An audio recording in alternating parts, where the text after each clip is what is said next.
A escravidão ela acontece dentro de um contexto, dentro de um cenário de novas relações econômicas, dinamizadas pelo capital, pelo uso do dinheiro, pela mais-valia, pela necessidade divina de mercadorias, pela necessidade de se dinamizar a relação homem-trabalho e de produção em demasia, né, que pudesse ser agregado um valor ao resultado dessa força de trabalho, daquilo que poderia, então, como exemplo, os negros produzirem. Então, ela surge nesse cenário que é internacional, porque envolve vários países europeus, né, vários países, então, africanos, e as novas áreas, então, descobertas, que é o novo mundo, né, que é o novo mundo. Então, a necessidade também de colonizar, de trazer pessoas para morarem, mas, sobretudo, de trazer pessoas para executarem trabalho.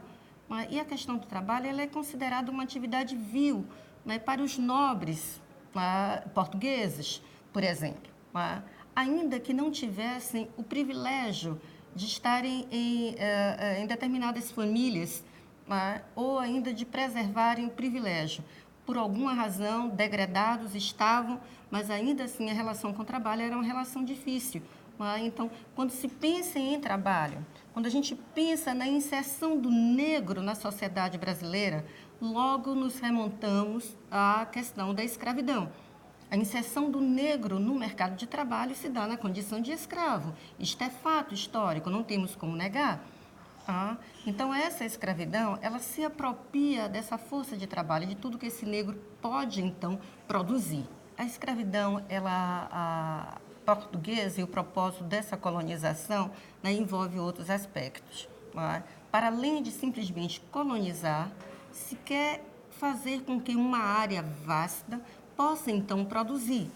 Então, é uma indústria em larga escala, a indústria da cana-de-açúcar, canavieira. Então, nós temos engenhos, nós temos as fazendas, mas, no primeiro momento, essa indústria açucareira ela é extremamente lucrativa e ela só é viável, a sua praticidade, ela só pode ser organizada com um número expressivo de pessoas para trabalharem nos canaviais e para produzirem o açúcar nos engenhos. Nós estamos no século XVI, no século XVI, a chegada dos primeiros grupos para trabalharem, então, nos engenhos e fazendas. O açúcar ele é consumido aqui, mas, sobretudo, esse açúcar é vendido lá fora.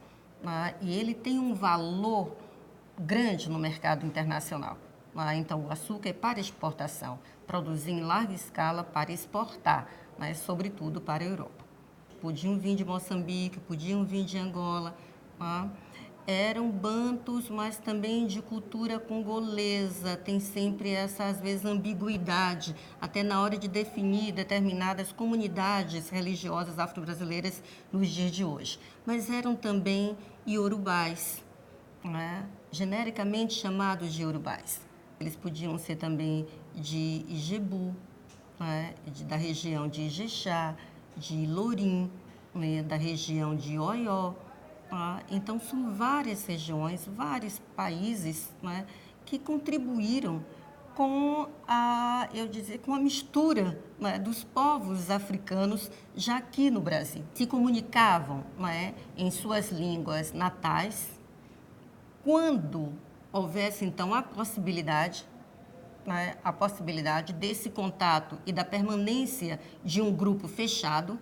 Geralmente, o escravista, o senhor, ele advoga uma política de separação, de não permitir, então, que os grupos ficassem muito coesos, temendo, portanto, uma revolta desses grupos, havia uma separação, mas, na medida do possível, sim, numa situação de mercado, escravidão urbana, isso era bem possível, que eles pudessem falar na língua, então, da origem desses povos. Mas também falavam português rudimentar.